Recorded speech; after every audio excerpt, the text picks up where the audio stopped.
All right, guys, welcome back to the Outsiders Podcast. Getting ready to be joined by a very special guest, Scotty Riggs. Scotty Riggs from Raven's Flock from the American Males. Him and Buff Bagwell won the WCW tag titles together in the mid-90s.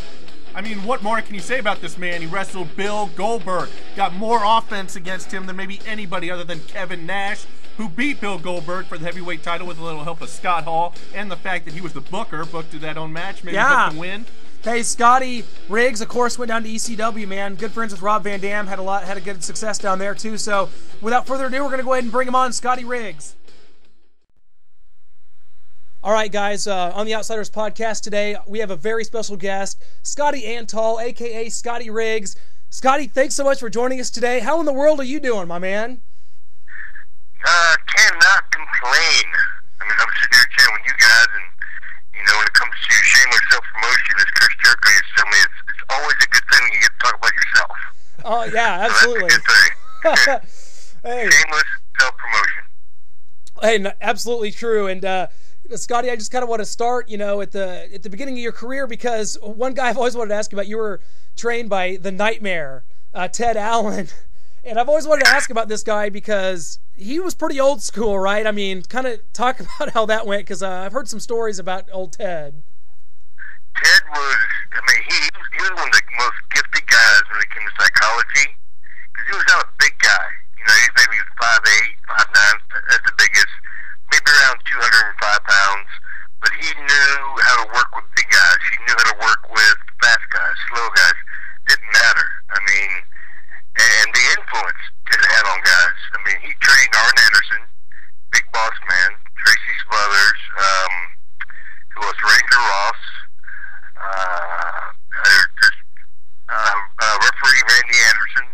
So, I mean, he had a definite impact, and knowing Arn Anderson, and he was a big influence on me also in my career. But Arn has had so much influence on guys. So Ted is actually, just as a foundational guy, knew how to teach you. And he is, in a sense, gone broad stroke in his business where he's impacted a lot of lives just through some of the guys that he's trained. And Ted, he trained you old school style where you got in the ring with him, he wouldn't tell you anything you were going to do, and he would just sit there and call it in the ring. He'd listen to the crowd, figure out what they wanted, and then figure out what to give it to them, either to give it to them or not to give it to them. And that's the best way to really learn how to do that. You know, a lot of guys nowadays, they go through all these training schools and everything else, they never learn the proper psychology of being in the ring and then getting experience and exposure. All of them just get tossed up and down with, you know, if it sticks, it sticks. It doesn't, you get recycled. So, that's the one good thing that Ted taught me. You know, they can't take anything away from you when it comes, if you got solid wrestling ability, they can't deny you. You'll always be working. Well, you were extremely well put together. I mean, had the great body, great look. Of course, in 1992, you debuted in around Georgia, but it's probably a good thing that you did not debut at WCW around that time. I don't know what you've heard about good old cowboy Bill Watts down there, but 92 is probably a good thing you weren't in WCW yet, because that guy, I don't know what you know about him, but WCW, I got a lot of guys complained about him around 92. Well, the thing I actually liked about Bill Watts is he had that old school mentality. He wanted you to wrestle. He wanted you to work. He wanted people to believe in what you were doing. My old partner, Mark Bagwell, and him had a big run-in one time because Mark had his nose broke on a show and asked for a couple days off. And, you know, just to let it heal, which is understandable. You know, when your head hurts, it's kind of hard to work. But I've had my nose broken 3 times, and it was twice by RVD and once by Booker T. So, Not bad believe company. me, I know how it is to have a broken nose. And, you know, good guys have your nose broken by too, great friends. But, you know, just, I remember, you know, from what I heard what Watts told Marcus, he goes, dude, if you want days off, go back to the strip club and keep dancing, or go join a ballet. This is pro wrestling, you know, and that's what I liked about him. You know, that's why I used to like wrestling Chris Benoit, because it was, everything he did was there, and it was believable. It wasn't a dance, you know, and nowadays you watch it and you go, it's lame. So I almost would have probably liked to work for Bill Watts. You know, it was hectic then. It was kind of crazy, but he made people believe in what was going on. And that's the one thing I respect. When people can believe you, one of the best quotes that I've ever read or heard was from Johnny Valentine, where he said, I can't make them believe in wrestling, but I can damn make sure they believe in me. Yeah. So if people believe that you're real, they're going to believe in what you're doing is real. And that's what Bill Watts brought into it. Yeah, and by 1995, when you actually did debut, I want to go back to Buff Marcus Bagwell for a second, because we had Alex Wright on recently. Love talking to him. Great guy. He was a real hard worker. Just like you. Reminds me a lot of yourself. Yeah, great guy. And he pulled punches, though. He didn't really want to, because there was some rumors about maybe Buff not wanting to do a job to Alex one time or something. But you tagged with Buff. You became WCW Tag Team Champions with him. And you kind of mentioned before that he kind of had a different attitude. Just talk about your time with him and the American Males, and maybe the bad times with Buff, and also winning the Tag Team Championships, which is a great honor. One of the unique things, me and Mark knew each other, but never hung out. You know, I actually started doing some wrestling with WCW in early '94, and was basically doing some TVs, doing some of the house shows, doing a lot of dark matches on TV. And if I did have a TV match, it wasn't like a 2, 3, 4 minute squash where you just get pounded and stuff like that. Jody Hamilton saw a lot of ability in me, so he always took me with good matches with Regal or Austin, or some good tag matches where we always had time. So that kind of prepared me a little bit for tagging with Marcus, where we got to know each other a little bit beforehand. But when they actually put us together, I was actually wrestling in Memphis, Tennessee, in USWA, and I got a phone call from Kevin Silver about teaming with Marcus. And when we came in, I came in on a Friday into Atlanta from Memphis, and basically got together with Marcus. We put a couple of outfits together, actually one outfit, for 2 weeks of TV taping in Orlando. That Monday we had a match with, who was it? Bobby Eaton and Steve Regal. They were doing the Blue Blood gimmick. Yeah. And they made me look, in probably an 8-minute match, I was probably in the ring for 5.5 minutes of it, where they made me look like I was a 10-year veteran superstar. Regal and Eaton did. They beat Marcus up a little bit. He didn't like that. But the thing was, is they wanted to see mainly what I could do and then what we could do together. And we and Marcus had instant chemistry. Whether we, argued on a trip, whether we about who was going to drive, didn't really matter about that. But when we got in the ring, it was instant chemistry. And that was one of the weirdest things that you couldn't nail it. I mean, it's either there or it's not.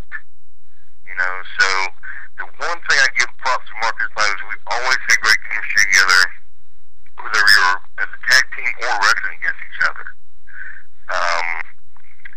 Marcus was hard to deal with at times, especially when he thought he was getting his big push.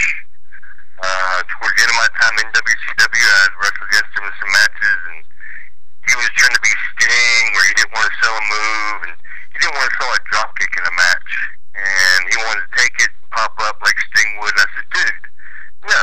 He goes, well, I'm going to do it anyway. I said, well, I'm going to hit you. I can either hit you in the chest with a drop kick, or I'll hit you in the head. It's going to be up to you. I told him that, and then out of nowhere comes Brad Armstrong, and rest in peace, Brad. I loved him to death, but he walks up and goes, he laid into Marcus, and Brad's a respected veteran in that dressing room. He laid into Marcus going, who do you think you are? You're not Sting. People told Sting to no sell. Flair told Sting to no sell. The Road Warriors told Sting no sell a move, or what, it wasn't Sting calling that. They were telling him to do that. So you come in and say, I'm not going to sell your drop kick when that kid's got the best drop kick in this dressing room. So there were times that we didn't get along in some things, but we always got in the ring and we were professional about it. So, I told him, I said, dude, if I see you no selling, I'm going to hit you in the head. And he actually tried to pull up, but I nailed him right in the throat, basically, with the drop kick. I could actually close my eyes and picture it, but I nailed him right in the neck. And that was to prove a point. If you're not going to sell it, I'm going to hit you. because I had that ability. I don't know how or why, but I did.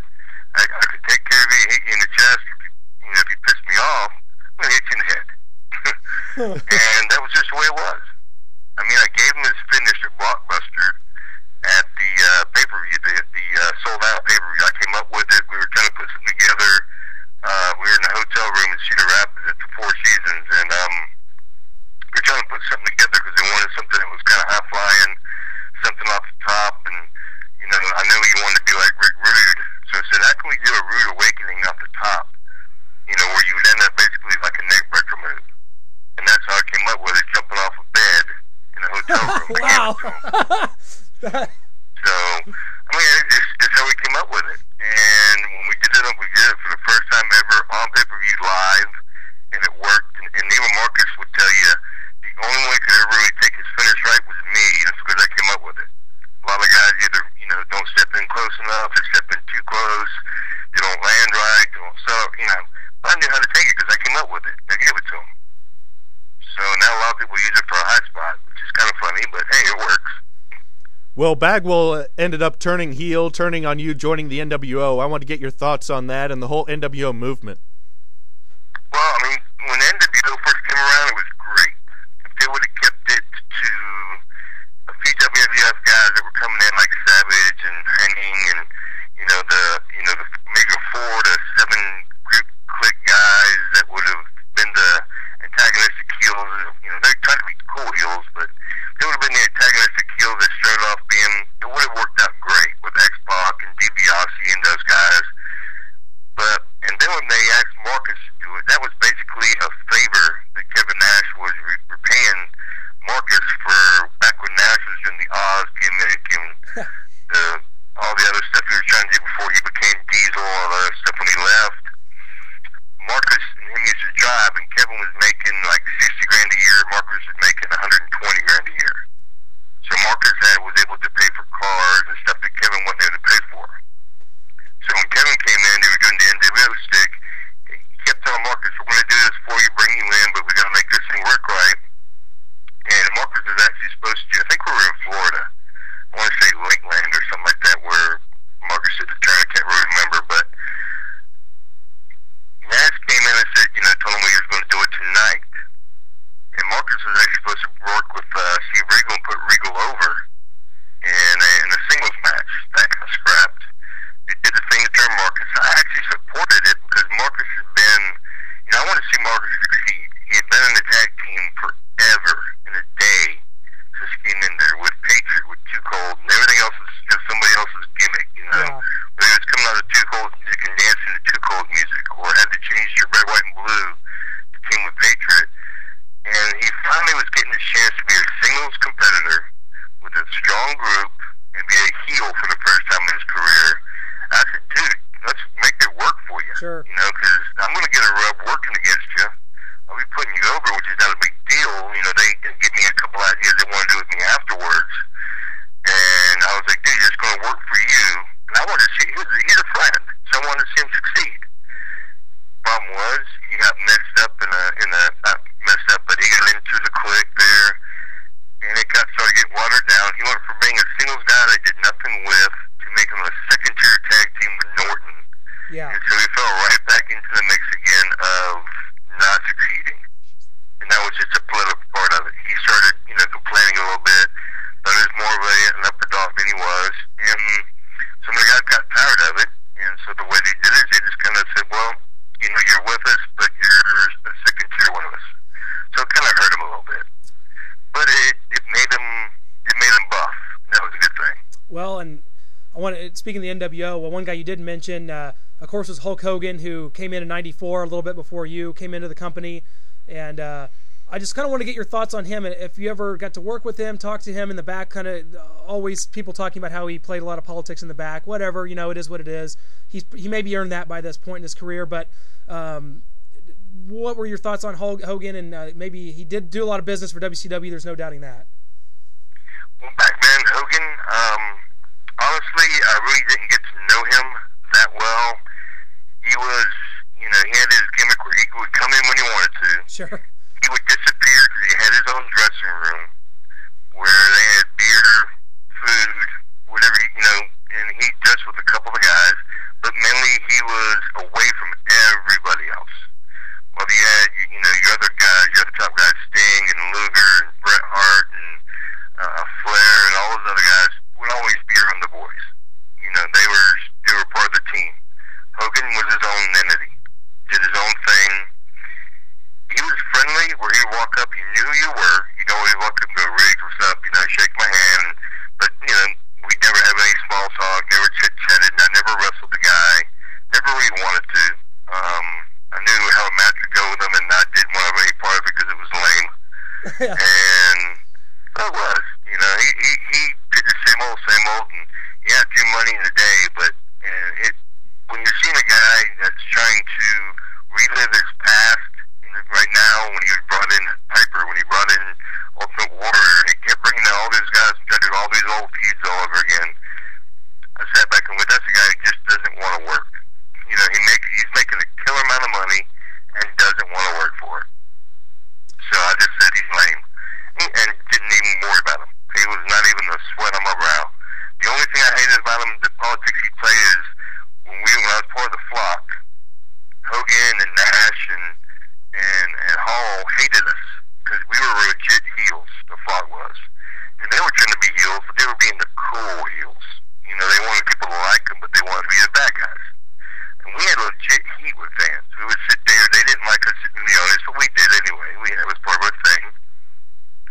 And then, we were beating up Benoit, we were beating up DDP, we were jumping guys and getting legit heat, and, they thought we were stealing their thunder. So politically, they decided to break us up. That's what happened to the flock. It was nothing that was any inner turmoil of ourselves or stuff that we wanted to change. It was the NWO guys saw us as a threat, so they disbanded us. That's the pathetic part of that. So there were parts of Hogan that were really good. He did good things for the company, but when it came down to ring business, he was a petulant little child at times. And this, that was the sad thing about him. The Hulkster I saw a few months ago, and I've talked to you a few times in between when I went down to Orlando and was visiting some friends and doing things with TNA. He's completely a different guy now. And I give him props that now he is 110% behind making the young guys credible. Making all the young talent that he has at his disposal, in a sense, making them all viable options. He's giving back now to the business, kind of like Sting is when he's down there. So they want to see the young guys succeed. Instead of before, he had that creative control in his contract, and all he did was make himself world champion at his own whims, and then beat guys at his own whims. That's the way he was back then. Now he wants to see everybody else succeed at his cost. So that's a good thing now. And I remember the last time I saw him, he walked up and was like, Riggs. He got out and was around James Storm and Aries and Riggs, a couple of other guys, and we were all chit-chatting. And I turned around and said, Hulkster, what's up? And, shook hands. And he gave me probably one of the biggest props he ever gave me. And he goes, hey, you guys, this guy right here, if you get in the ring right now, I'll probably tear it down with any of y'all. Ask him anything you want. I'm sure he'll be happy to tell you. And I was like, wow. Huh. For Hulk to give me that props, that was huge. Because he'd never seen it like that before. I always heard he liked my wrestling. I still remember I had a match in '99 at Spring Stampede with Mikey Ripwreck. Oh, wow. And, it was, they gave me that narcissistic idea of coming out with a mirror and stuff, and they kind of debuted it on the Spring Stampede. That was part of Nash's idea, and just long story short, the crowd they had followed Blitzkrieg and Juventud into this high-flying match, and then Sandman and I think who was doing the hack gimmick, and Brian Knobs in a tables, ladders, chairs, hardcore match, and all of a sudden it was Mikey Ripwreck and Scotty Riggs. No build up, no nothing. It was one of those matches, and the crowd there was just kind of going, wow, it's they were not into it at all. They're either going to be into it or they're not. Sure. With no build up, kind of a gimmick match with nothing to it. they started chanting during the match. They started chanting boring. You know, and it happens. It's going to happen to anybody sometimes. And I remember I dropped toe holded Mikey and dropped down and put him in a rear chin lock. And Mikey was like, "Hey, let's go and do something." I said, "No, this is good. These people." I said, "I'm not going to do anything. I want to sit here and put you in a hold and tell that basically telling them to go screw off." You know, it's my way of doing it. Yeah. And all I remember is hearing Horace Hogan came up to me. You know, this Hug Sultan nephew came up to me afterwards and said, "Dude, when you did that during that match, Hogan was watching. I happened to be in the dressing room. Hogan goes, man, that Riggs knows what he's doing. He don't care what these people. He feels awkward to dictate his match. That's a hell of a worker right there." I was like, wow. When Horace told me that, I couldn't believe that Hogan said that. But I always heard that he liked me, but there wasn't a whole lot he was worried about doing with me because I wasn't one of his, in his mind, a top guy. So he won't be doing anything for me. You mentioned Hall and Nash. Did you have any other run-ins with them other than them destroying the whole flock gimmick? Not really. I actually got along great with those guys outside the ring. They were really funny guys. We always chit-chatted. We talked. We actually worked, me and Bagwell got to work with Kevin and Scott in a couple of house shows back early before Marcus turned, and one was in San Jose, California. Had one heck of a match with him. It was funny. I remember when I watched the match actually a few months ago, just kind of, you found it on, I think it was YouTube or something, I was watching it, was cracking up going, you know, this was before Marcus turned, and they actually, you know, Scott Hall kept punking out Marcus. I don't think he liked Marcus a lot at the time, but kept punking him out during the match. And then I get in the ring, and they would put over everything I was doing. I was sitting back watching going, this is just a weird match. They're selling for me, and they're not doing anything for Marcus. It didn't make any sense. But it's just the nature of the beast at the time, I guess. Maybe the next match they beat me up. I don't know. They just took their turns doing what they wanted to do, but I don't have a reference for it except for one match I saw, and it just kind of caught me off guard. But I always got along great with Kevin. Kevin always listened to me. We always chit-chatted. Nash was, Paul was a little bit different. You know, he was just a good guy. Never had any run-ins with him. They were good. They had their ways of doing things, but it just didn't involve me politically, except for squashes when we did the flop thing. But beyond that, I got along with him great. Can you talk about Scott Hall's drinking and what effect that had on him and his wrestling career, and how WCW even made that kind of a Scott Hall gimmick, how he'd come out with a plastic cup and he's supposed to be drunk, and can you just kind of go through that and your thoughts? I really paid no attention to it at the time, to be honest with you. I saw it and just shrugged it off. I said, you know, if that's what they're going to do, that's what we're going to do. Kind of like the same thing they were doing with Flair and his heart attacks. You know, I just went, well, that's what they're doing, that's what they're doing. It didn't involve me, so I really didn't pay any attention. There are a lot of things that went on there that you just, if you weren't involved in it, you didn't care, because it wasn't going to affect you. And why let it? You know, so many people asked about it, and I would just go, yeah, it had nothing to do with it. If that's the way they want to treat people and do things, you know, if they know that they have a demon and they're dealing with it, they want to deal with it, you know, kind of the same way they did with the Road Warriors and WWE when Hawk was having his problems with his alcoholism and everything else. You know, they did a thing of it. And Hawk dealt with it. It actually helped him some. I was pretty good friends with Hawk, and we used to talk every now and then, and he dealt with it. Just something, you know, it made him better. Well, unfortunately, with Hall, when he dealt with it and tried to come up with it, it hasn't done anything to make him any better. Well, I heard he's getting better nowadays, sure. But back then it did nothing for him. I think it made him worse. Because he could now do it in public and be like, hey, I'm just doing what I just did on TV. Sure. And use that as an excuse just to get more hammered. Well, of course, now talking about the flock, which you alluded to earlier, you were a part of that, and just kind of go into how that got started. I mean, you, Raven, Kidman, of course, Lodi, later Reese. Van Hammer, don't want to leave anybody out here. The flock was a very underground, very Saturn. Yes. We had Saturn who came in from ECW. Of course, Terry Saturn. Yeah, just talk about how that got started. And Sick Boy. Sick Boy. Say again? Yeah, just kind of go into to how that got started. I mean, I'd heard that Raven had kind of taken an interest from you, had a hardcore match with you, and kind of got started that way. Well, the weird thing is, me and Raven actually met in '92 on some independent shows, and we were still doing Scotty Flamingo, and actually worked a couple matches against each other, and kind of became friends. Saw each other around Atlanta here and there, some clubs, and going out and doing things. But he was in ECW, and when I first started in WCW, me and Van Dam have been friends for a long time. And I actually went to some shows to see those guys, and just reconnected with Raven. Always been a good relationship with Raven.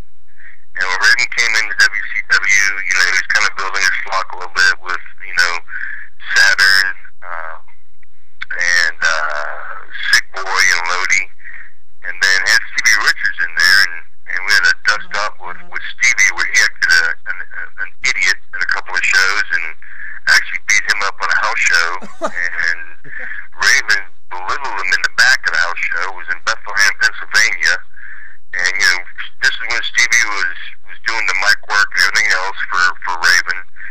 He actually came because he's from the Pennsylvania Pennsylvania area right around Bethlehem. He came to a show on his own, wasn't booked. Good friends with Terry Taylor. Terry put him on the show against me, and there were a lot of things that he wasn't supposed to do that he started doing. He jumped in my face and started doing this Stevie Cool thing, which is to play off the Diesel, which he wasn't supposed to do. He just went to a tirade on me. I was running the patch, and he just went to a bunch of stuff that he wasn't supposed to do, and even I knew he wasn't supposed to do it. And so basically I just abused him during the match because it pretty much pissed me off. And just long story short, he quit that night because Raven got onto him, belittled him about it, and he left and then quit, and then ended up going to WWE pretty soon after that. That's why he just disappeared from WCW. He quit because we basically beat him up and pugged him out because he was wrong in what he did. I've never really talked to him afterwards and don't care to. But it was after that point, basically, when we did the eye injury, everyone says it wasn't real, but actually it was. Actually, bruised my eye because the chair wasn't flat. It was the back side of the chair, and actually, when I hit it, I was expecting to hit the flat side, and I actually hit the corner of my eye on the edge of the chair. And we actually turned it, what was supposed to be a faux injury, it became real. We turned it into a gimmick where I was supposed to be like the Tommy Dreamer to fight Raven. And then Kidman got on the microphone and kept doing the, we want you to join. Raven was doing the want you to join. We came back and forth, and at the World War III pay-per-view, we decided that, Raven was like, let's just do this thing where we actually get you into this one, take you tonight after the match, because, we came up with a finish where there's really no finish except for the 10-count thing, which was good. Because it left me still kind of strong, but it left Raven being a little vicious, and then all of a sudden they kidnapped me in a sense. And now the whole group that everyone just kind of joined it out of nowhere, I was the only one who basically, in a sense, you could say, fought his way into it. Even though I was battling my way, battling Raven, to be away from him, it was actually drawing me in. That makes psychological sense to you. So I was actually the only one of the whole group to just not just join it, but actually fight, in a sense, to join it. So it was kind of a cool way we had into it. And me and Saturn were supposed to be like the tough guys of the group. Lodi was the sign guy. Kidman was the high flyer. Sick Boy was the unknown. Reese and Hammer were the huge guys that, they had some good matches, but they were just basically the big monsters of the group. So we had actually a very good group that stuck together, and we traveled together, we raped and pillaged together, we just, we trained together, just did a lot of things, and it made us a tighter group. Well, back to Raven, a lot of people talk about whenever he became the Raven gimmick in ECW, and that he, more than anybody else maybe at the time, was that gimmick. Like he really got into it. He lived it. Yeah. Believe me. And when he finally figured out that him being a pretty boy was never going to work as long as he was trying to do in the business, and he finally moved to Philly and he was actually living that on South Street in Philly. That grudge gimmick became him. It really did. And he finally felt secure in being the outcast. The misfit in a sense, the guy who didn't conform to stuff. He finally, and he is legit. His IQ is basically off the charts. So he basically is a legit smart guy who knew how to finally craft an image and live it. And he did. And it was actually kind of fun to do that after being an American male, where we did everything. It took so long to get pretty. I hated it. But it was actually, to be a part of the flock and walk around grunge and unshaven and, and unkempt a little bit, that was actually more fun. It wasn't always good on the golf course because I always still drive a little bit with Lex and stay in Marcus, and we always used to play golf, so it was kind of rough looking on the golf course, walking with those guys who were, Marcus was always pretty, and Lex was to a T, and Stinger was just pretty much laid back and always just looked the part. And here I kind of came in a little bit unshaved and unkempt and everything else, but still play golf with them, and it didn't always fit the golf course, but it worked. How did the Lodi character come about? Kind of the flock cheerleader coming out with his signs and his strange goggles there. Well, Raven actually had a guy that was doing a sign gimmick for him also in ECW, and Lodi was a young kid that just had this look about him, and he was in the power plant. Same thing with Sick Boy. Sick Boy was Scott Vick. He's a great football player in South Carolina, so to become a wrestler, and just talented guys. Sick Boy was, and Lodi was just had this look about him, and when Raven saw it, was like had this Billy Idol look about him. And if you look at the word name Lodi, it's Idol spelled backwards. Oh wow! Yeah. You didn't think about that. That's where the Lodi name came from. It's Idol spelled backwards because he looked like Billy Idol. He did. The blonde hair and everything else, and so that's basically the goggles and writing stuff on his chest and the leather pants. All that was kind of a Billy Idol play. Well, of course. So that's how that kind of came up. Well, and of course the flock disbanded right around '98. There was a match at Fall Brawl where Saturn beat Raven, and that was kind of the end of that. And you talked about your narcissist gimmick. I mean, around that time though, things were starting to change in WCW. Bischoff, of course, had control. Do you feel like a lot of your peers, and by peers I'm referring to the Chris Jerichos, Chris Benoit's, guys like that, mid-card guys that worked real well. Do you also harness the feelings that you guys, were probably being held down a bit by Bischoff and some of the older wrestlers? Oh, no doubt we were. Believe me, it was not a happy time because all of us could outwork everyone, the upper guys, except for guys like Savage and Sting and Flair and Arn, those guys that were up there. But even those guys are being held back in a sense by, Nash and Hall and Hogan, and they just didn't want to see anybody else succeed. They all had that creative control clause in their contracts, and which meant they either got the belt and they beat everybody, or they beat down everybody. They did interviews instead of matches, and we all had to go out in house shows and work the house shows. None of the big price style guys worked the house shows. We did all the hard work on the TV shows. The Saturday night, which was a big show, became second tier to Nitro, actually third tier to Nitro and Thunder. All the big name guys were always on Nitro and always on Thunder, always did the same things. Thunder was supposed to be a secondary show to elevate other talent. Never became it because all the guys wanted to be on the live stuff and dominate it. And so, it was a time where instead of Bischoff being the boss, Bischoff was being bossed. By all the upper guys who had creative control clause in their contracts. That's where you saw a mass exodus of guys at one point of, Jericho leaving, of Benoit and Guerrero and Malenko and Saturn, and all those guys left.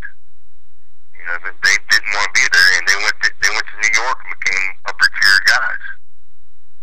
Because Vince knew how to make those guys make money for him. And WCW became a place where, after Bischoff, got fired and Bill Bush took over, Bill Bush didn't know, he was an accountant, didn't really know wrestling, didn't know the company, didn't know how to run it, but he basically was put there because they wanted to try to make money again. As an accountant, they figured, well, he could run the company and make money. So he brought in Russo and Ferrara. Russo and Ferrara, if they tried to tell everybody we know how to do this and do that, if they still knew how to do this and do that and make wrestling successful, Vince would never let those guys go. So they basically came in with a chip on their shoulder, told everybody they would never be on TV, they were there to make everybody else successful. The next thing you know, Vince Russo is world champ, and he's running around all over TV, dogging everybody out, changing everybody to do everything, changed a wrestling company into a TV company. And that was a downfall where they lost fans, because he didn't know how to relate to the crowd. He just knew how to put on a TV show. So that's how Russo kind of came in, had everybody walk on eggshells, never knew what he was going to do with you, and I was actually happy to get out of there at that time, because it was miserable being there. To see a guy come in and basically run a show to get back at Vince for firing him. And that's one of the main downfalls of WCW. What were your thoughts on Bill Goldberg and him coming in, getting an automatic gigantic push, being like 130-0, and you actually He actually didn't come in with an automatic gigantic push. He came in on a couple of shows. He'd been down at the school training, and a lot of guys just saw something in him. And if you saw his first couple matches, he actually was in the ring without an entrance. He'd come on TV, and there's Bill Goldberg, full straight name, Bill Goldberg, standing in the ring, black tights, everything else. But he would get wins. I think he wrestled Hugh Morris, and you came out with an entrance. Everybody thought he was going to beat this big guy up. And Bill just had this factor where it took his first couple matches, the fans just went, wow, who is this guy? And then the time I got to wrestle was in Tampa. Everybody else was pretty much getting 2-3 minutes with him, and Bill would go over. I had one of his first, I think it was like 6th or 7th match with him that he ever had on TV, and I got like 8 minutes with him. I think maybe 7. I can't remember. It was 6 or 7 minutes, and actually got some offense on him, and then he beat me, and also it was soon after that is when he went on that little streak, because the fans just bought into him. He dropped the Bill name, dropped his first name, and went to Goldberg. And the funny thing is everybody went, well, he's all, he gets to score all that, did he deserve it, did it? He didn't even know what was going on, in a sense.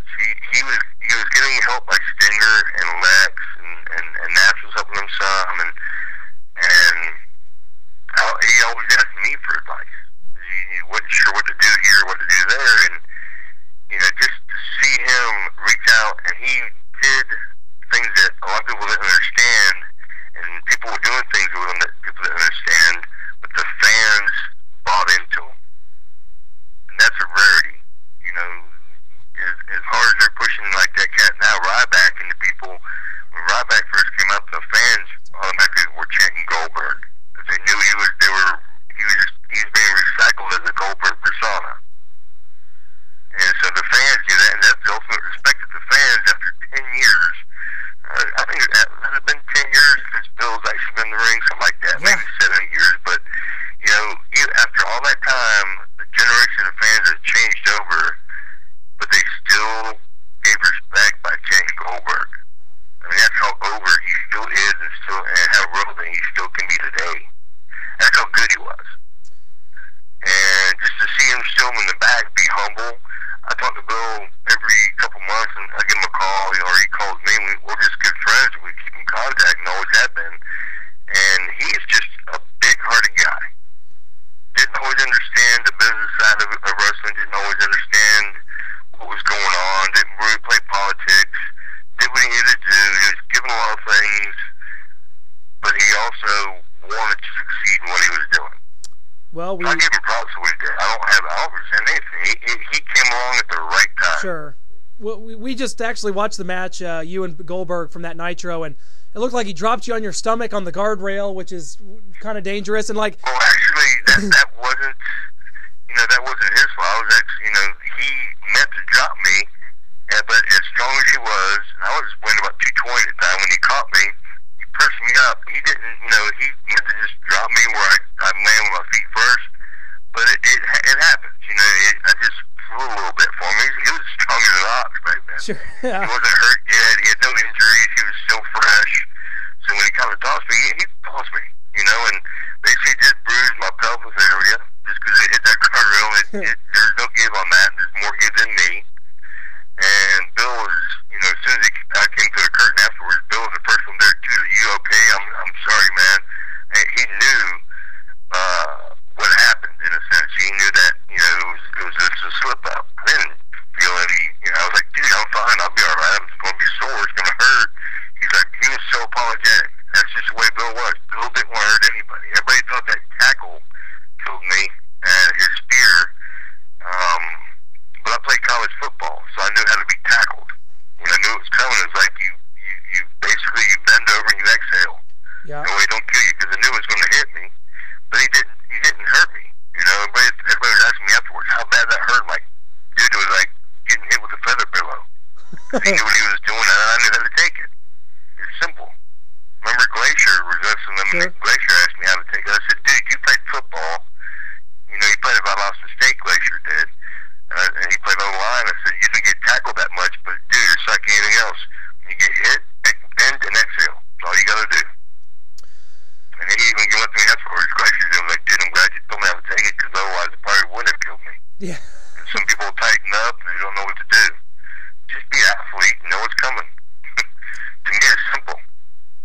Absolutely. And before we let you go, Scotty, I mean, you've been wonderful, and I want to get into ECW a little bit, because you did go down there after your WCW career. Because I know you're friends with Rob Van Dam. Is that how it came about? You going down there after your WCW days?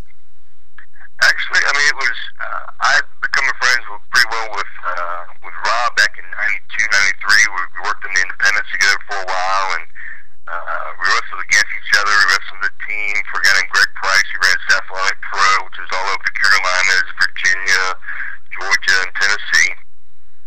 You just always wrestled for him, either against each other, me as a heel under a mask, and then we'd come back in like in a, in another town we'd be a tag team, and another town would be two baby faces in the main event against each other, and so we just became instant friends. And when I came into ECW, I'd actually had finished up my deal with WCW. It was supposed to re-sign, and then they took away part of that deal. They bring in Jeff Jarrett, so they weren't going to give me the raise they're supposed to give me. So they basically, said, they were going to renege on that. I said, "Dude, just release me. I don't even want to be here anyway. It's miserable here." They were like, "Well, you want to do?" I said, "No, I don't even want to be here anymore." So basically went to the ECW is running at Center Stage in Atlanta. Went to that show just to see the guys, and started talking to Tommy Dreamer. Then I sat down with Paul E, and we just chatted that night. And the next thing you know, they had given me, I was still collecting some paychecks from WCW through my contract time. And they said, "Well, when that ends, we want to bring you in. You can work. We want to do this with you, do that with you." The next thing you know, they wanted me to do like a Rick Rude thing in their Dangerous Alliance. And Van Dam was like, "No way. I wanted to be a part with me." And Rob threw some ideas in there, which was for me to be his best friend, which we legitimately were, and then for me to turn on him. And that would, set me up in the company and give me, some credibility and everything else. And that was, Rob, just looking out for me as a friend. And Paulie knew I had some good wrestling ability, and Tommy helped me with the character part of it, doing the clap thing. And then, which was actually poking fun of the American males, because me and Marcus did that clap thing. And they called me the U.S. male, and the other guy got along with it. But, that was, I actually loved wrestling in ECW, because it was a place that everybody had an ego, but it wasn't in themselves, like in WCW. Everyone there had, all they were worried about was themselves. ECW, everyone was worried about their match. Everybody wanted to take pride in their matches. And so that was a great dressing room to be a part of. They accepted me from the start. There was no negativity. The only negativity in ECW was the fact that paychecks weren't always coming out on time. Yeah. And that was kind of hard to work with. So when you go from Ted Turner, whose paychecks were every 2 weeks, and the checks didn't bounce, to ECW, where you weren't sure if you were getting your paycheck on time, and sometimes they did bounce, that was a little bit change in business. But then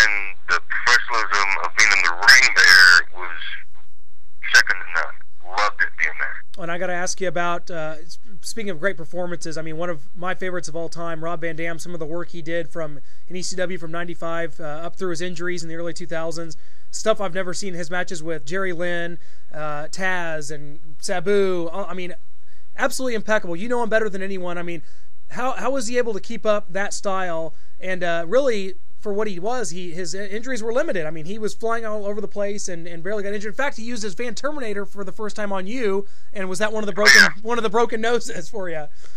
Actually, yeah, it was. We'd actually worked. We worked in was it Wichita, Kansas, or maybe it was Kansas City, Kansas. Or I'm trying to think because you're in Kansas City, Missouri, right? Yeah. It was in Kansas, either Wichita or Kansas City. We did a match, and he did a Van Terminator on me the first time there to try it out. And when he hit the chair, it said it hit it flush. He hit it on the edge, and it came down on my nose. I got a nice bent part of my nose right now from it. I'm actually touching it right now going, I remember it. I remember seeing this big flash, this white light flash, boom. All of a sudden I saw black for a moment, opened my eyes, and I saw nothing but red because there was blood everywhere. And there was no finish because Carino and Jack Victory ran out to jump on Rob, and all I remember is crawling to the back and seeing blood pouring out of my nose. So that was the first time Rob broke. It was like in the early 90s with a kick. I was wearing a mask doing a Punisher gimmick, like a Great Muta gimmick, and he caught me with a straight kick right to the nose. And I'm wearing this mask, and I have blood all in it. And I just told him, I said, dude, I can't see him. There's my nose, blood. So just hit me with your split-legged moonsault. Let's go home. And all I still remember out of that was going in the back. I took the mask off, and the EMTs were there. They looked at me and said, dude, you were in the first match versus was a good guy. Now you're wrestling against this guy here? What? You know, they didn't understand. I just kind of looked at them and said, yeah, I got mad at that guy, and so I came back to wrestling. Look what he did to me, you know? So, you know, you had to just suspend the disbelief even of the EMTs there at the time. But, yeah, working with Rob at that time, the thing that kept Rob healthy for so long, you know, the ECW schedule is kind of like a teenage schedule right now. You work basically a Thursday, Friday, Saturday, house shows. One TV was usually out of that route there. TNA does their TVs on Thursday live now. Then you run a Friday, Saturday, Sunday house show. Then you're off basically Monday, Tuesday, Wednesday. So you got a couple, you work 4 days, 3 days off. So it's like a 16-day work month. And with a pay-per-view. And ECW did a pay-per-view every 2 months then. So you had time to rest, heal. Rob would take an hour at least for every show to get stoned and to stretch. His 2 S's. You know, he was stoned and stretched. And he would take an hour to stretch. And he would be dripping sweat, stretch, basically, where you sat back and went, wow, what a routine he's put himself through. Just to go for a match, you know, a 20-minute match. And every match he had in ECW was 15 to 20 minutes in time. So he could go out there and put as much time as he wanted to because he was the top dog there. And everything was a little bit, like I said, the hardcore edge to it where he could use chairs, there's no disqualification, and he thrived in that because it allowed him to be creative.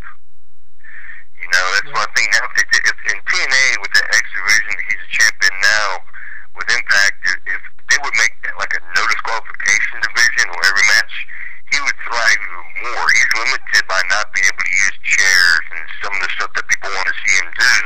He can't do it in every match because it's not an ECW style rules company. And that was a funny thing working with him. Everybody thought those moves were such high risk. Actually, they were so easy, it was ridiculous. It just made it look like it killed you, and it was a night off. You know, I used to love working with him. Some people dreaded it because they would nail him with kicks and stuff. You know, if you're an athlete and knew what was coming and kept your eyes open, you didn't get hurt. The minute you close your eyes and try to block something with your hand, you're going to get a boot in the face, heel in the mush, teeth knocked out, black eye, whatever. You know, the injuries I got from Rob, broken nose twice, was just because I wasn't protecting myself right. When I took the Terminator at the pay-per-view, I basically put my elbow across my face and my forearm blocking my face. My nose is basically in the kink of my arm. I said, well, if my arm gets broken, that's a lot better than my face getting broken. and it was like getting hit with a pillow, because Rob knew how to protect me from that point on. You know, we did it again, but the one time he broke my nose, knew how to protect myself. So long story short, working with Rob in that time that he didn't get injured because he stretched so much, because he was stoned. And then we had great matches, because you could almost, the fast pace that his matches had, he still took time to let things set in, so that the crowd believed in what you were doing, and they respected that. And it gave you a chance to recuperate for a second, and then move on to what was going on next. And nothing he did, as long as you knew it was coming, hurt you. What were your All thoughts? you had to do was watch one or two of his matches, and you knew what he was going to be doing. So that was the fun thing working with him. We didn't even have to talk about half our matches half the time. We would just go out there and do them. The only thing we never set up with was mainly a finish. But everything else we just did out there impromptu, and it all worked. Just we trusted each other. He broke my ribs in a match in New York City at the Emerson Ballroom. The second night they ran that. The first night on a Friday they ran the tag team tournament. The second night I was main event against him. In the first 2 minutes of the match, he did we were fighting outside the ring already. We were outside in the crowd over the barrier. Did a spot where I went over the barrier, jumped back at him. He caught me and dropped me. We were supposed to be gut first on the rail, so he could hop on the apron and then do a spinning leg thing on the back of your head and flip you back into the area. Basically, he dropped me on the thing, but instead of dropping me gut first, he dropped me on my ribs. And it cracked 2 ribs. So here I am having to do management match with Rob. We have about 20 minutes to put time in, 22 minutes, somewhere around there. I already got 2 cracked ribs. I can't breathe. I can't move. We're only like 3 minutes into the match. Jeez. So the whole match, we didn't miss a spot. Thanks, because I trusted Rob, and we didn't miss a spot. Just communicated with the ref. I think it was Jimmy Corderis was the referee even. But just kept talking with the ref about I couldn't breathe, give him some time, tell him to do his gimmick, And Joey Styles, when he did the voiceover after the taping where it aired on TV, he did the voiceover where he's talking about Scotty Riggs has got to be hurt, his ribs has got to be hurt, but he hates Van Dam so much he's fighting through this pain. We did all these spots where I would do something to him, like I did one thing where he went, he threw a punch or something at me. I picked him up like for a comic drop. I threw him over the top rope straight to the floor. He'd no getting it on. He went straight down. And after every move, it hurt me so much at the time that I just dropped down into the fetal position, hold my ribs, trying to catch my breath and shut out the pain, because it was legit agony I was in. But it came across so hard on TV that I hated him, no matter what my injuries were. I hated him so much. I was going to fight him through it. And it happened with everything. And actually, at the very end, I had to take his frog splash for the finish, which put me in tears. I just basically rolled out of the ring, started crawling to the back. And we had 20-some minutes in. It was unbelievable how he carried me through that match. And we actually made it through together because we trusted each other. And even though I was hurt, legitimately bad, we didn't quit. We kept going. And I still remember I crawled my way to the back. Don't know what was going on. They called an ambulance, took me to the hospital. I spent like 4 or 5 hours in the hospital, and about maybe an hour and a half after being there, Rob, his wife Sonia, and a friend of theirs who's a UFC fighter, Justin McCauley, came in to see me, to check on me. Rob had gotten all my gear together, because I'm sitting in a ER room, in my wrestling tights, wrestling boots, freezing because it's sweaty, but I'm in a cold, hospital room. But long story short, here's Rob, the first one, got all my gear together because he knew he hurt me in a sense. I was hurt. Got all my gear together, brought it to me. They spent about 3 hours sitting there waiting for me to go through X-rays and a CAT scan and everything else. They had a flight going back to California from New York City, I think at like 7 o'clock in the morning. I basically had to make them leave to make sure they made their flights because they wanted to stay there in the hospital with me. I said, dude, get out of here. My flight's at 10. I guess they didn't go through all this garbage. You guys got to catch your flight. So I actually had to make them leave so they didn't miss their flight to go home. Wow. They didn't want to. But that's how good of a friend Rob is. So, that's why I trust him so much and always gave him the respect and enjoyed every match I've ever had with him. Even though we bumped, I busted his eye before, and I re-injured his broken leg. Not quite as bad as it was, but I made it swell up one night. It was what was it, Hardcore Heaven, I think it was, in Milwaukee. When I pushed him off, when I actually turned on him, pushed him off the top rope, and he hit the ramp.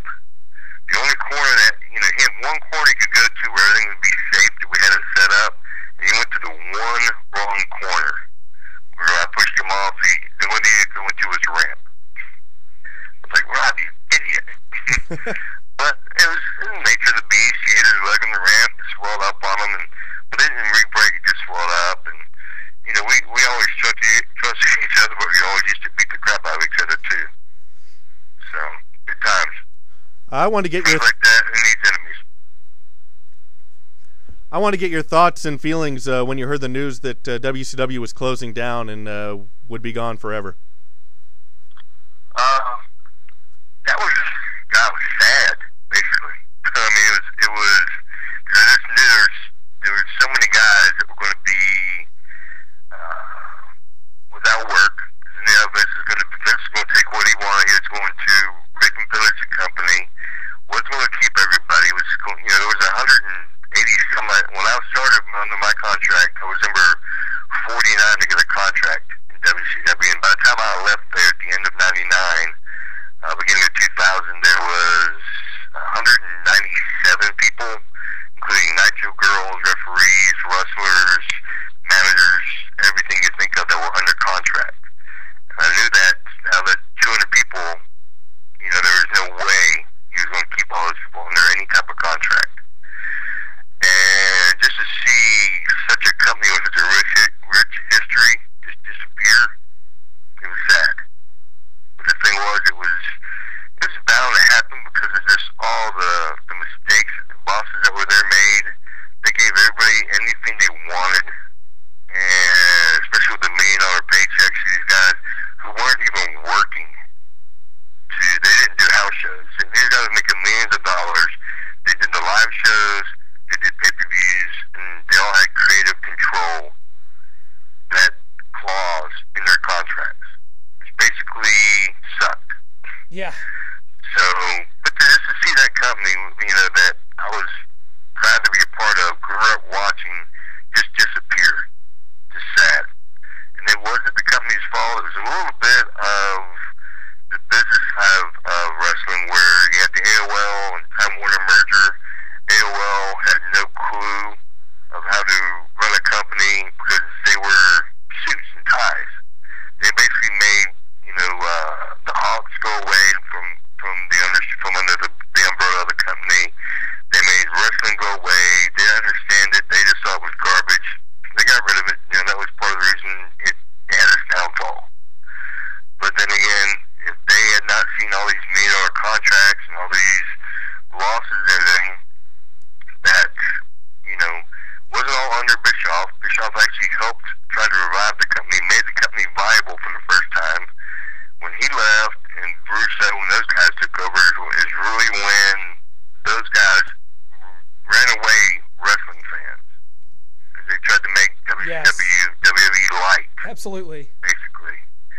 Those guys ran away the wrestling fans. The South hardcore wrestling fans that they had. Because they turned into a TV show that the fans didn't like. And the funny thing is, if you look at the ratings we had back then, were all in the upper 3s and 4s. Both shows, Raw and Nitro, were running live against each other. Which, if you actually equate it, would be about 9,000 people, or 9 million people, watching live wrestling at equal times on Monday night. Now, if you look at Raw, they're doing 2.931s, which basically means half an audience, or a third of an audience, is the only thing that remains watching wrestling now. Which is not even wrestling. It's more, it's a TV show, it's entertainment, it's wrestling no longer exists. Sure. TNA is bringing back wrestling. Impact, they're bringing wrestling back because they're actually doing a wrestling show, a that happens to be on TV. And they're doing well with it. They're doing good storylines, credible storylines now. So they're actually bringing back wrestling. WWE has some of the best wrestling talent, but they're not using it appropriately because Vince wants people to watch what he wants. Yeah. I still look at Vince and go, here's a guy who tried to be, he had a wrestling company, but he did try to do stuff in bodybuilding. Then he tried to do stuff with the XFL and football. Then he tried to use everything, all the money he was making off of wrestling to go into the recording industry. Now he's trying to go into making all these movies, so he keeps throwing his, hat, he's using his money, and plus he spent $100 million for his wife to have 2 failed Senate runs. So he's using all this money that wrestling has made him to try to make everything else make him money, and he's losing money hand over fist when it comes to all his other investments and trying to be an entertainment company. Well, it's going to be it's going to be interesting to see what wrestling is no longer wrestling, and I'm glad to see Impact in the sense I think they're doing like .9s or 1s. We're still getting, they're doing okay on their ratings. They're still a small company, but they're viable. Yeah, it's hard. They're finally doing something. So wrestling just doesn't exist anymore, and it's a sad state from something that was such a loved sport industry, business, whatever you want to call it. People really got into it because it gave them that escape. They could suspend that disbelief for a while and see good versus evil and see what happens. It doesn't exist like that anymore. Yeah, it sure doesn't, which is why we're calling and wanting to talk to guys like you and guys that really made this what it was, and in the early 90s and up and through the 90s. So that's why we enjoy talking to people like you and Alex Wright, really good workers, guys we really liked growing up. So Scotty, I tell you what, we are about out of time today, but I can't thank you enough for being on today. I could talk to you all day. Your stories are unbelievable. You lived it. You were a former champion in this industry, and I tell you what, I cannot thank you enough. And let's catch up again soon. Keep up with us on Twitter, man. We'll definitely keep in touch. All right, man. Yeah, just keep up with me. Real Scotty Riggs on Twitter. Yes. And I'll definitely be, shouting at you guys too. So it's definitely been enjoyable to talk with you guys, and hopefully this will be a little beginning of something where we can catch up again along the way down the line. Yeah. And hopefully this will be something that your fans will listen to this and they'll enjoy it. Our fans definitely will, and they all remembered you. We posted your picture up beforehand, and they were all excited. So they remember the eye patch. they remember the eye patch, and they wanted to know how dirty Raven really was in real life. So I think we got that one out of the way. But hey, Scotty, we'll catch up again. Let's just say the flock was very debaucherific. They lived up to the name. Hey, you guys are the best. Trying to get one of those old Offspring shirts maybe on eBay or something you guys used to wear or something like that. So, well, hey, Scotty, you have a good one. Hey, you keep in touch with us. We'll definitely have you on anytime you're available, and we look forward to it, man. You take her easy, okay? All right, my friend. You do the same now, all right? Thanks a lot. Peace. Wow, great stuff from Scotty Riggs. Cannot thank him enough for joining us today. A wealth of knowledge. He's been in the game. He's wrestled with all these guys. I'm overblown by some of the stuff he said there. Yeah, he talked about being in WCW with Hulk Hogan. Hulk had his own room, his own beer, his own food. But he was run into him recently. He's completely changed. Nice guy. Giving Scotty a lot of credit in front of Hulk's other friends there. Interesting to hear about his take on Scott Hall and Kevin Nash, how they kind of felt threatened by the flock, and so they got it disbanded so the NWO could be the main bad guys. What he said makes sense there. When you're talking about the NWO being good guys, they were the hippest villains I've ever seen. DX certainly ripped them off. But the NWO, they were selling T-shirts. You didn't want a flock T-shirt unless you wanted maybe a tattered Pearl Jam shirt that Raven would wear to the ring or something. Those were legit heels. They were getting the heel heat, and I think that was a good point he made about the NWO, maybe Hall and Nash not liking them getting that kind of heat from them. But yeah, and with Hall during the survey, you could tell that they weren't. They were kind of trying to get the fans, win the fans over for the NWO.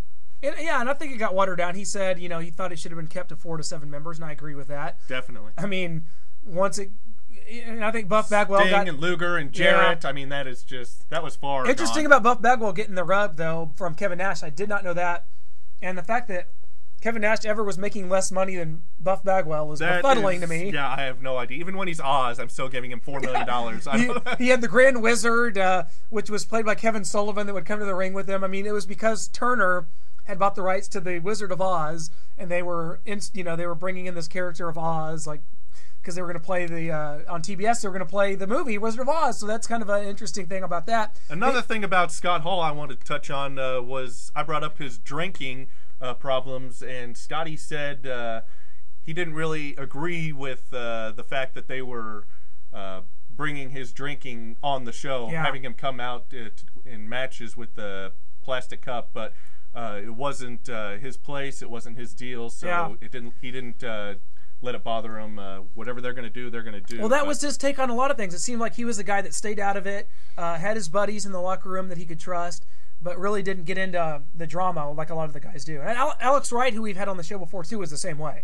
Just classy guys that were good wrestlers that went in and did their jobs. They knew their role, and that was Scotty Riggs. Like, I think just a very solid worker. Again, no drama out of him. He didn't get involved in the Hogans and the Flairs and those kind of people in their business. Even though they were being held down by those people, they just let them go about their way, let them do what they're going to do, and I guess they'll let their wrestling speak for themselves. And he was right, I think, too, when he talked about the end of the company. And there was a lot of mixed reactions when WCW closed and was sold to Vince McMahon in 2001. Ric Flair said it was the happiest day of his life. And I'm not really sure what Rick means by that. If we could ever get him on the show, we will definitely ask him. But he was so happy because I think the company had taken such a horrible turn that there was no choice at that point but the end of the company, and that was maybe Vince Russo's fault. But I think he's got to watch what he says, because a lot of guys lost their jobs, and Rick's made his money. He's been a star. He's gotten the push for good reason. He's a great wrestler, great personality. But as far as it being a happy day for him, lots of guys lost their jobs and didn't get a chance, didn't get picked up by the WWE or the TNA, and are just out of work, selling insurance or whatever they're doing, bartending or stripping. A lot of the guys we haven't seen since. Think about them. I mean, I'm thinking right now, you think about a lot of the cruiserweights, Juventud, Guerrera, La Parca. Maybe they're in Mexico. Maybe they're in, they're probably, and we don't know any, can only speculate. But I mean, a lot of the guys just went into the independent circuit and just never really were heard from again on television. It's tough to make any good money there. So especially in WCW when contracts were guaranteed, which has never happened in wrestling before. So when that AOL, and he talked about the AOL, Time Warner merger, and basically the Turner people, when that merger happened, just didn't want wrestling on their show anymore. They just didn't want wrestling. That and AOL didn't know how to run a TV show, didn't know how to run a real company, a wrestling company, TV show type thing. Which was obvious. Towards the end of the company, that became blatantly obvious. Vince Russo, anyone? Yes. But very interesting stuff, and always good to talk wrestling because we do mostly sports. We do mostly basketball, football, NFL, college football type stuff, but we always go back to our wrestling roots and look forward to having some more guests from that realm of sports entertainment in the future. I love talking to these guys, man. It's just so nostalgic. The stories are great. I know all these guys that they're talking about and all these situations. I can almost remember them in my head from way back when. Yes, late 80s, 90s, great stuff, all the way through the 90s. The 2000s and to the present, it's not the same. Yeah. Like Scotty Riggs said, WWE's just making a mockery out of this, making it more of a TV show than wrestling that just happens to be on TV. Yeah. He says TNA's trying to do it right, but it's hard to start a company up, and they're kind of struggling right now. They're trying to get on their feet. They're doing it the right way, so we'll see if the wrestling fans out there agree and make TNA the #1 wrestling show. I hope so. Because it was better when there was competition, when WCW and WWE were in the Monday Night Wars. That was the best time probably for wrestling's popularity anyway, because it was a battle. Each one had to raise their game up to keep the ratings, and now like WCW giving away the taped WWE's results on their shows. Okay, we got Mankind winning the WWF title tonight. Okay, turn back over here. Who needs to watch that? That'll put some butts in seats. Is that what Shivani said? We'd love to get Shivani on the show, too, by the way. If he's listening, please come on, Tony. Yes. We'd love to have you on. All right, well, guys, we can't thank you enough for joining us and checking out Scotty Riggs on our show today. Always hit us up on Facebook and all of our, just Google us, Outsiders Podcast. You'll find us, our website, our Twitter. I Googled us while subbing one day. I found us, so you can find us. Go do it. You didn't get in trouble for that? There wasn't any inappropriate material that came up? No, definitely not. Just type in the Outsiders podcast. There's actually an Outsiders podcast in the UK, I found out. I didn't get a chance to listen to it, but it says the Outsiders podcast, and it's in Well, the I UK. challenge that podcast next Monday night at the Bahamas Civic Center in Poughkeepsie, New York. Cage match! Thanks a lot, guys. We'll catch you next time on the Outsiders podcast.